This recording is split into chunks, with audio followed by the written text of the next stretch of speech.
There's this weird thing happening with some MAGA stars, which is they'll look at the news and they'll look at Trump's actions and they'll go, huh, that seems like it could be bad. But surely I didn't vote for bad. I surely voted for good, right? And then they check and they go, no, I voted for Trump. But he's doing stuff that I've said for so long would be bad. Now, here's what's upsetting. I'll show you this clip of Candace Owens. We'll look at Joe Rogan. And let's start with Candace Owens. But again, I do want to show you Rogan as well because it's as interesting. But there's this sort of like, wait, is he going after the freedom of the press? Is that, we're not for that, right? And I'm glad that they're saying it. But hello, this shouldn't surprise you based off of what he ran on and you ran to cover for. So simultaneously relieving and upsetting. Let's check in here first, as I said, with Candace Owens, who is a MAGA far-right figure. And she zeroes in on Trump's targeting of Harvard and says, let's imagine that we set this precedent. Is this going to be good for us in the future if Democrats were to do the same thing to us, if they were trying to control our free speech like Trump is trying to do with numerous institutions? Yes, Candace, good thought. I never thought that I would see a day where I would be rooting for a university above Donald J. Trump and his administration. But I don't recognize his administration right now. I don't recognize what's happening. I have a theory. I do. We were kicking around some theories earlier, me and the team, and we were going, how could Trump be such a free speech enthusiast and allowing these things to happen? Going after. If ever you're going to wait to let this play out, this segment really breathe and give me a second, let it be this one. Because I want to emphasize how absurd it is that she's describing him as a free speech enthusiast. But let's just let her make her case. She's finding out in real time right now that she voted for Trump, which is she's just describing what he stands for and then being shocked by it. Such a free speech enthusiast and allowing these things to happen. Going after college universities, trying to suppress speech while pretending that you're not suppressing speech, while pretending that you're fighting DEI. It's so messy. It's so obvious. Everyone knows what you're doing.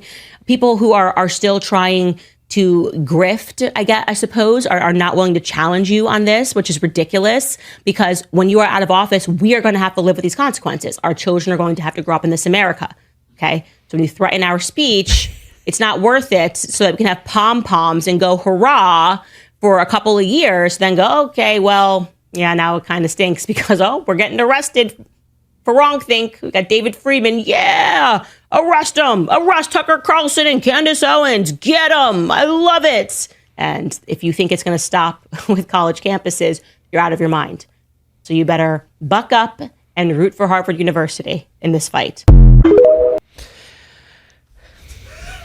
Apparently my appeals to TikTok that this outro shouldn't be so damn long when you download a TikTok video, have not worked. If you appreciate the show as we continue forward, please do click the subscribe button. Y'all know I just want to jump to give you my take, but I do need to give you the full context. But wait. So now here's Rogan saying, I have a silly, cute little thought. What if, I don't know, we don't throw out due process? What if we, hear me out, what if we don't throw out the Constitution? Maybe that would be bad. Am I drunk? Should we maybe not throw out the Constitution? About due process. No, fuck that. Well, here's the problem with fuck that. The problem with things that are going in a radical direction, and then there's an overcorrection. So the overcorrection is lack of due process.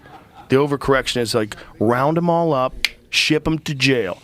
That's some things that you say when you're not thinking things through. What do you do about all the criminals? Take them all, fucking send them to El Salvador. Yeah. What about due process? No, fuck that. Well, here's the problem with fuck that. What if you are an enemy of, let's not say any current president. Let's pretend we got a new president, totally new guy in 2028. And this is a common practice now of just rounding up gang members with no due process and shipping them to El Salvador. If only someone had warned of this. If only somebody had said this before Joe Rogan. You're a gang member. No, I'm not. Prove it. What? I got to go to court. No, Yeah. no due process. That's Right? dangerous, Joe. That's dangerous. That's man. dangerous. That's dangerous.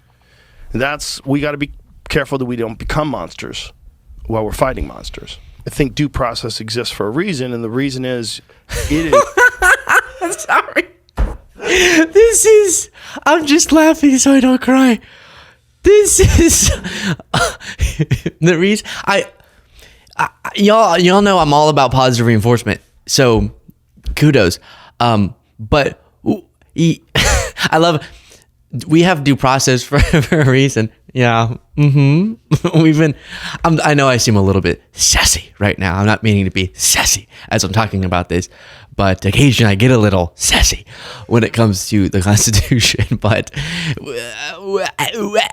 we will get to why they shouldn't be realizing this just now. But I am so happy that they are.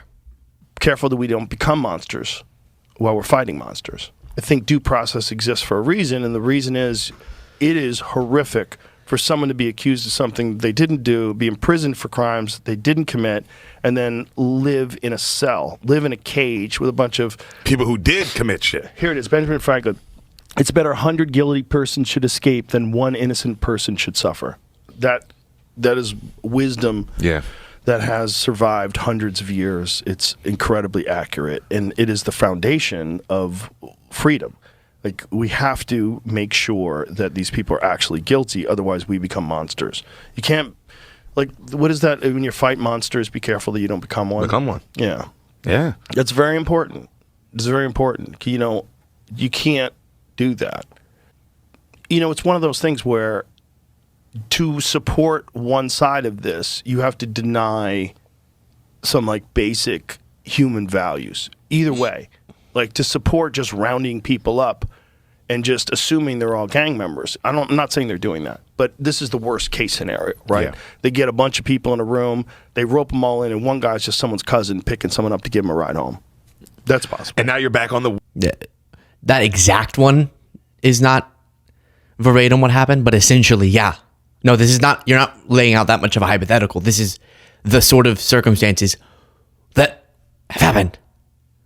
So now, what's so interesting is you know, Rogan, he fights people? I know he announces, but did he fight himself? He fights. He does a little fighting, Jaden, right? Fine. And I'd say he's probably tougher than me physically, maybe.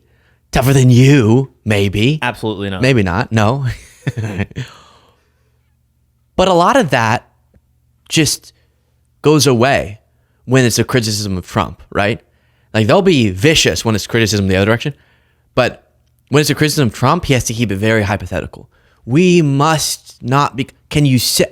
Because there are stories that you've gone over on your show. Andrew was brought up on this show.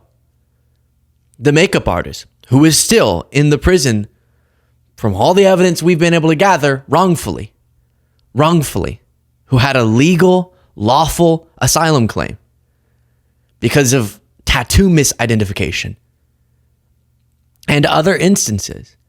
And so why not name him? It's kind of like how Trump will go, Zelensky needs to get peace, and Zelensky, and you know, also both sides need to both get peace.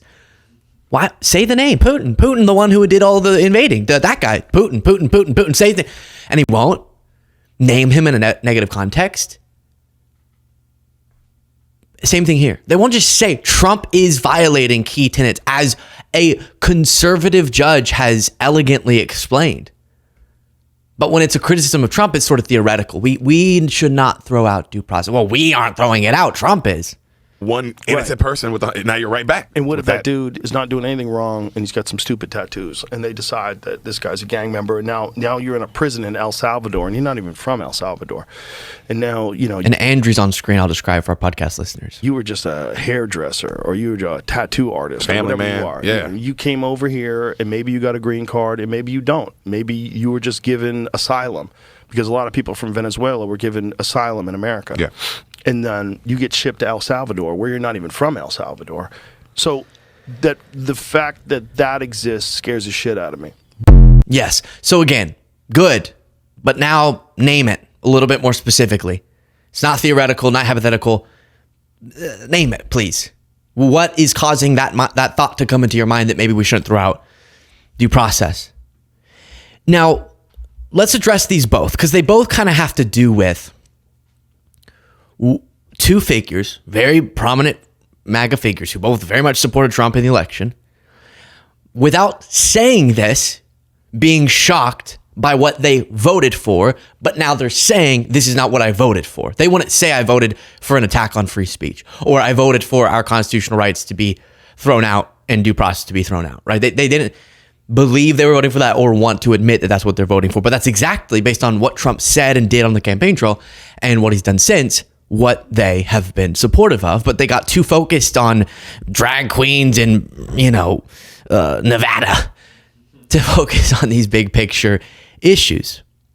And so on the free speech issue, media reports the latest example of this. Attorney General Pam Bondi rescinded a policy instituted by former Attorney General Merrick Garland that limited the Justice Department's ability to secretly obtain records from journalists Friday. NBC News reported that Bondi announced a directive to roll back protections for reporters that were intended to shield them from surveillance related to leak investigations. And Bondi obviously defended it.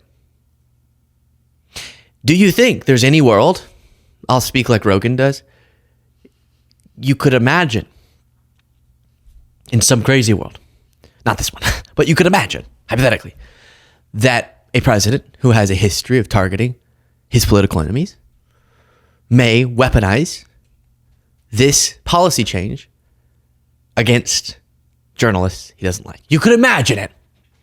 Who knows if he'd ever do that, but you could imagine that he would be willing to.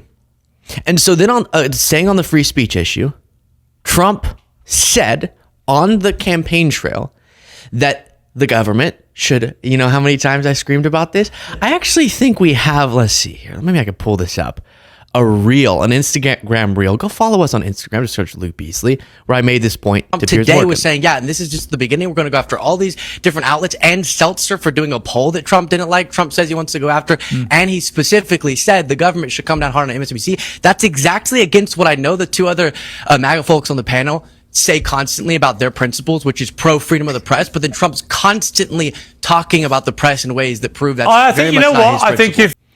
And then Piers goes on to say, well, they targeted him a lot, so it's totally fine. And he said that the government should come down hard on MSNBC, which is not something that someone says who really is an enthusiast, as Candace Owens said, for the First Amendment. That's just not. That's indicative of someone who doesn't care at all about the First Amendment when they say the government. He named the government.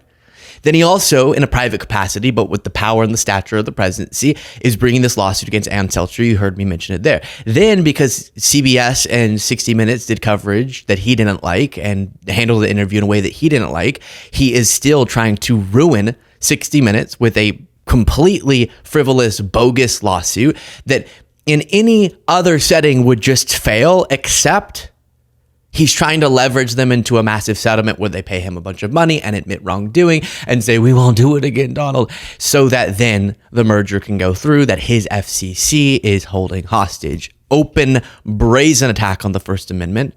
He made that comment as we reviewed all of these, whenever I'm referencing a clip, have been played on the show, that bullets to get to him would have to fly through the press based on where he was standing. And he went, and I wouldn't mind that. He's called press the criminals. He said they shouldn't be allowed to do what they do when talking about their criticisms of him. He's been targeting law firms, forcing them based off of their rightful actions, then punishing them and forcing them into doing pro bono work for him because Miles Taylor said with his free speech rights things that Trump doesn't like. He got his DOJ to open investigation to Miles Taylor. Chris Krebs, he did the same thing. Chris Krebs said the election wasn't stolen, so now Chris Krebs is being investigated. The Associated Press has been punished because they used their free speech right to call Mexico or the Gulf of Mexico what the Gulf of Mexico has been called for so long, which is the Gulf of Mexico, and instead of that, they want him to call it the AP to call it the Gulf of America. Now they're being punished and not given those access points back, and the list goes on. And when I make those comments about who could have seen this coming, me. No kidding. And you, right? Us. And it's not like I just screamed this into all of your faces. I made an effort, which brought a lot of very nasty messages to my inbox. Some rather frightening messages. I made an effort to go on right-wing shows like Piers Morgan, here like Tim Pool, to warn about the authoritarianism of Trump. And these are some of Candace Owens' literal buddies too. I tried to get the message to you, Candace. They didn't listen. Votes, yeah. Andrew, anything? Myron? Well, what's the argument here? Is it fascism, or because you guys went into a whole other one of the tangent? Because you guys went. I don't know if you guys. It started with fascism, but then we went into Kennedy election in 1960. And I do apologize for ease. I went and got a clip from one of my coverages of this clip, so it's a double clip. So there's a double window. I know that's a little confusing. That's why there's the Luke Beasley show on top of the Luke Beasley show. Andrew, anything? Myron? Well, what's the argument here? Is it fascism, or because you guys went into a whole other tangent? Because you guys went. I don't know if you guys. It started with fascism, but then we went into Kennedy election in 1960. I'll explain. One of the key tenets of, again, I know you'll get really triggered, so I'm trying to stay away from that particular term, but we can say fascism, authoritarianism, Fascism is based. I don't know what the problem is. anti-democracy. It's pretty fucking base. I don't know what the issue is. Baby. Is that legitimate or a joke? Because we can go into that. That'd be interesting. I mean, we can go. Now something you want to talk about fascism. One of the key tenets is rejecting democratic principles and the democratic process. According to who? According to every single fascism scholar ever, and the definition. Okay. Do you mean according to who? Like what determines the democratic processes? No, I'm asking according to who. Yeah, sure. Read it. Yeah, go ahead. So far right authoritative. No. Pull up Giovanni James. And then me from the past pops up to laugh like I'm about to do. Because it's funny when the definition. No, not that definition. And then wasn't the only time on this same platform, but at a different time, I got my ass into a car and I drove and I missed my own show to go to West Virginia to sit down in a studio with 68 trillion different right-wingers. To warn. I tried to warn you. In the comment section about me. Like, so, first off, political violence of any kind, if you're saying that someone attacks your car or something because there's a MAGA sticker, that's insane. They shouldn't do that. It is important to remember that the data show that right-wing political violence is far more. fake data. Hold on, I want political violence. Well, I'm just going to finish the point. She went for a while there.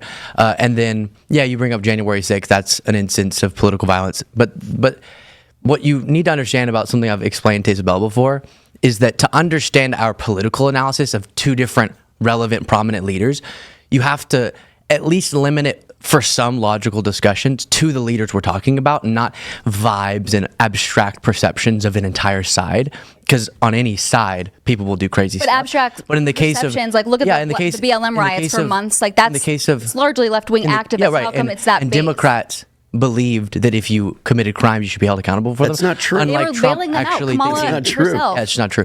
Unlike Trump actually wanting to pardon people who were violent on January 6th. But I will say, They should, all of in them. the case of Trump, I'm all for protecting free speech. Y'all will sometimes mix up social media censorship, which if you have a platform, you're on the platform and you have terms of service, we can debate the about town square what now. those terms of service should be, but that's not the same as government infringement. So good. But the government did infringe. Right? The And I'm just FBI going did to have. complete my point really quickly. We can address that. 'cause It's I know already Trump getting goes. heated. Not even 5 minutes in. No. And then finally, I've never heard Vice President Harris advocate for censorship, whereas Trump literally said the government should come down hard on MSNBC. That's your leader of your movement, not just some random person out on social media. Which I disagree with that. By the Yeah, so as you could tell, I was being pelted as I was just trying to get through one paragraph, and was being triple teamed or quadruple teamed even.